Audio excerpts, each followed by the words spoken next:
अस्सलाम वालेकुम dear students. आज हम न्यूमेरिकल्स 8 to 13 करेंगे चैप्टर नंबर 8 वेव्स के। इससे पहले हम 7 न्यूमेरिकल्स कर चुके हैं। न्यूमेरिकल नंबर 8 है two tuning forks P and Q give 4 beats per second. On loading Q lightly with wax, we get 3 beats per second. What is the frequency of Q before and after loading if the frequency of P is 512?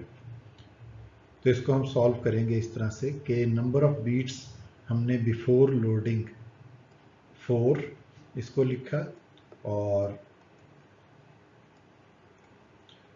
Number of beats after loading ये 3 हैं। Frequency of P tuning fork that is 512 hertz और frequency of Q tuning fork ये हमने जो है वो calculate करनी है। तो नंबर ऑफ बीट्स बेसिकली इन दोनों की फ्रीक्वेंसीज का डिफरेंस होती है। ये आपने वहां भी पढ़ा था, वहां ए और बी कह रहे थे तो F A minus F B लिख दिया था। तो यहाँ F Q minus F P ये लिखेंगे। तो एफ पी की फ्रीक्वेंसी ये गिवन है 512, तो इसको आप दूसरी तरफ शिफ्ट कर दें तो ये 4 में ऐड हो जाएगी जाके और 512 प्लस 4 516 हर्ट्ज। और जब लोड करने के बाद यही फार्मूला सेम लगाएंगे तो अब n की जगह 3 पुट करेंगे, ये देखें, और 512 उधर जाके जब इसके साथ ऐड होगा तो 515 हो जाएगी। अब इसमें एक और चीज जो समझने वाली है वो ये कि यहाँ पे ये जो बीट्स हैं ये इसमें से दूसरी तरफ जाके 512 जो ऐड हो रहा है ये माइनस भी हो सकता था। अगर हम इसे माइनस करते तो इसका आंसर 516 के बजाय 508 आता। तो 508 को जब लोड करते तो फिर जो डिफरेंस है 512 के साथ वो बढ़ जाना था, 4 की बजाय 5 हो जाता।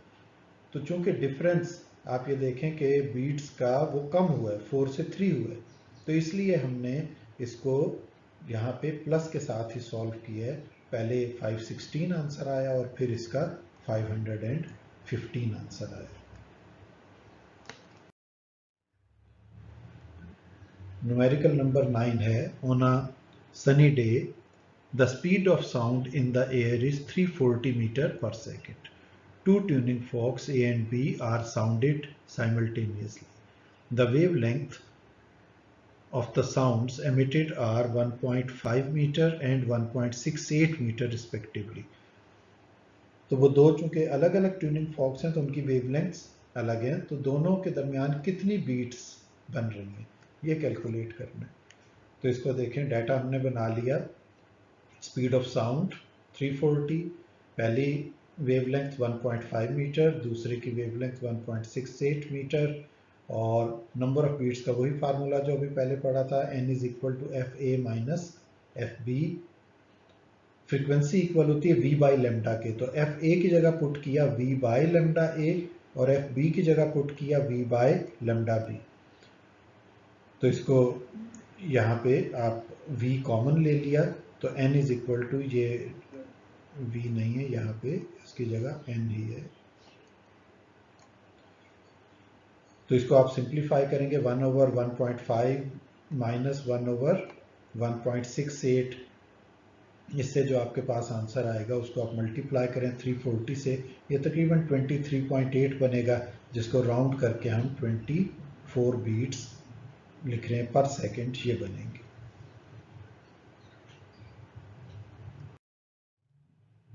क्वेश्चन नंबर 10 है a sound source vibrates at 200 Hz and is receding from a stationary observer at 18 meter per second.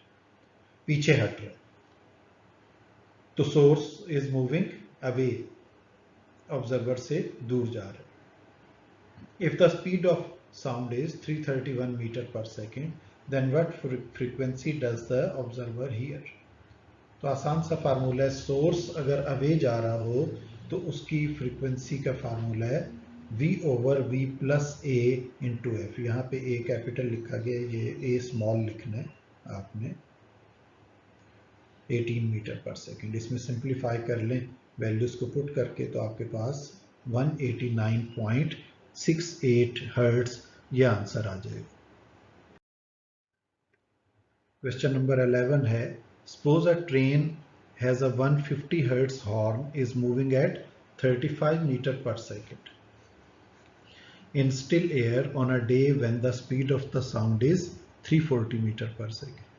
What frequencies are observed by a stationary person at the side of the track as the train approaches and after it passes? पहले वो नजदीक आ रही है, फिर उसके पास से होके दूर चली जाती है। दूसरे हिस्से में what frequency is observed by the train's engineer traveling on the train? तो इसमें देखें कि पहले हिस्से में तो आप sources moving towards the stationary observer ये फार्मूला अप्लाई करेंगे पहले हिस्से में। फिर पहले हिस्से का दूसरा पार्ट, ट्रेन दूर जा रही है, सोर्स इज मूविंग अवे, तो v over v minus A into F, V over v plus A into F, ये इसमें वैल्यूज आप पुट करें तो आपके पास एक आंसर 167, दूसरा 136 हर्ट्ज आएगा।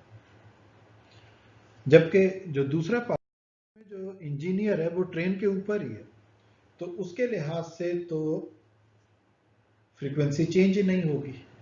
बोथ हॉर्न, इसीलिए लिखा है both horn and engineer have same frequency because both are travelling with the relative velocity between them is zero. उनके दरमियान रिलेटिव वेलोसिटी तो कोई है नहीं।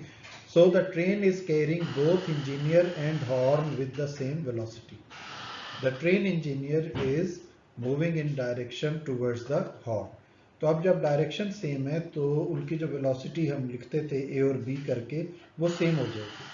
तो इसी फार्मूले को जब आप पुट करेंगे तो ये v plus B V plus A से यहाँ पे कैंसिल हो जाएगा। a इक्वल टू बी है इसलिए ये कैंसिल हो जाएंगे और v से कैंसिल हो जाएगा ये।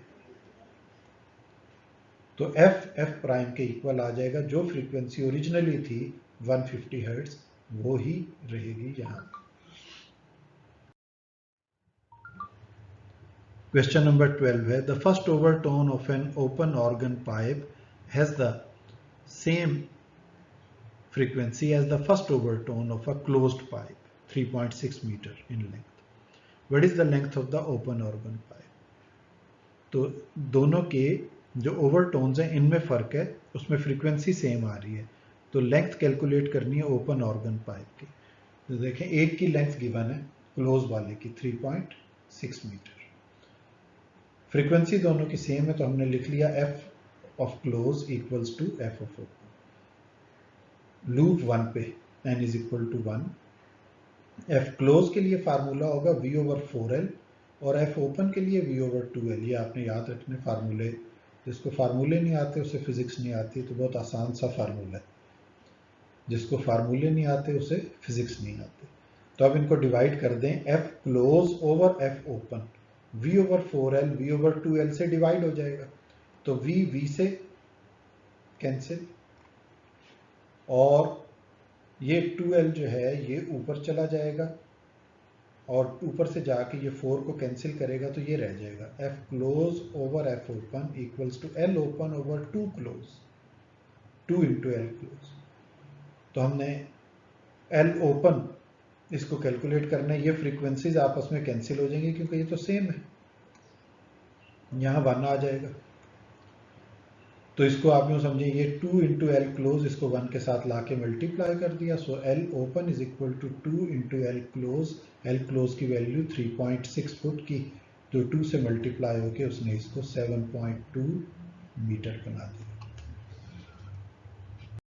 क्वेश्चन नंबर 13 है, what length of open pipe will produce a frequency of 1200 Hz as its first overtone on a day when the speed of sound is 340 meter per second. तो देखें frequency 1200 Hz given है, velocity 340 metre per second, first overtone में loop 2 होते हैं तो n is equal to 2। L open calculate करना है तो फार्मूला NV ओवर 2L, ये जनरल फार्मूला फ्रीक्वेंसी का NV ओवर 2L। तो इसमें वैल्यूज पुट कर दें, 2 2 से कैंसिल हो गया 340 over 1200 0.283 28.3 सेंटीमीटर लेंथ है इस ओपन पाइप की। तो उम्मीद है आपको ये सारे न्यूमेरिकल समझ आ गए होंगे। Thank you very much.